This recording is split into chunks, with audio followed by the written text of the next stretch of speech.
ആലപ്പുഴ ജില്ലാ സമ്മേളനത്തിന് പാർട്ടി നേതൃത്വത്തിന് രൂക്ഷ വിമർശനം. ഇ.പി. ജയരാജനും ആരോഗ്യവകുപ്പിനും പി ദിവ്യയ്ക്കുമെതിരെ സമ്മേളനത്തിൽ വിമർശനമുയർന്നു. മുഖ്യമന്ത്രിക്കെതിരെ ആരോപണം ഉന്നയിക്കുമ്പോൾ പ്രതിരോധിക്കാൻ നേതൃത്വം വിമുഖത കാട്ടുന്നുവെന്നും വിമർശിച്ചു.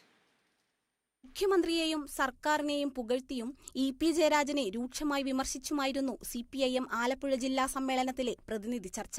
സർക്കാരിനും പാർട്ടിക്കും പ്രതിസന്ധിയുണ്ടാകുമ്പോൾ മന്ത്രിമാർ അടക്കമുള്ളവർ പ്രതിരോധിക്കാൻ ഇറങ്ങുന്നില്ലെന്ന് വിമർശനമുയർന്നു. മുഖ്യമന്ത്രിയെയും കുടുംബത്തെയും ലക്ഷ്യം വെച്ചുള്ള നീക്കങ്ങളെ പ്രതിരോധിക്കണമെന്ന് ചർച്ചയിൽ പ്രതിനിധികൾ ആവശ്യപ്പെട്ടു.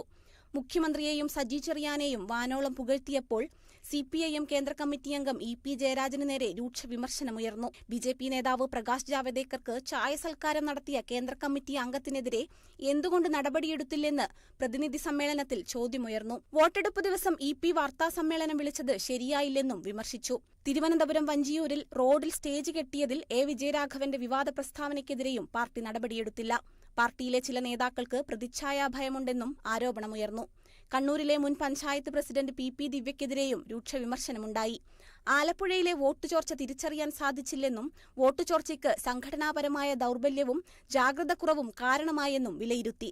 ആരോഗ്യവകുപ്പിനെതിരെയും വിമർശനമുണ്ടായി. പരാതികൾ പെരുകുമ്പോഴും ആരോഗ്യവകുപ്പും മന്ത്രിയും അതിലിടപെടുന്നില്ലെന്നും വിമർശിച്ചു.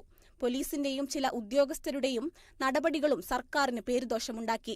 ആലപ്പുഴയിൽ ചിലയിടങ്ങളിൽ വ്യക്തികേന്ദ്രീകൃതമായ വിഭാഗീയ തുരുത്തുകൾ ഇപ്പോഴുമുണ്ടെന്നും കുട്ടനാട്ടിൽ വികസന പ്രതിസന്ധിയുണ്ടെന്നും പ്രതിനിധികൾ വിമർശിച്ചു.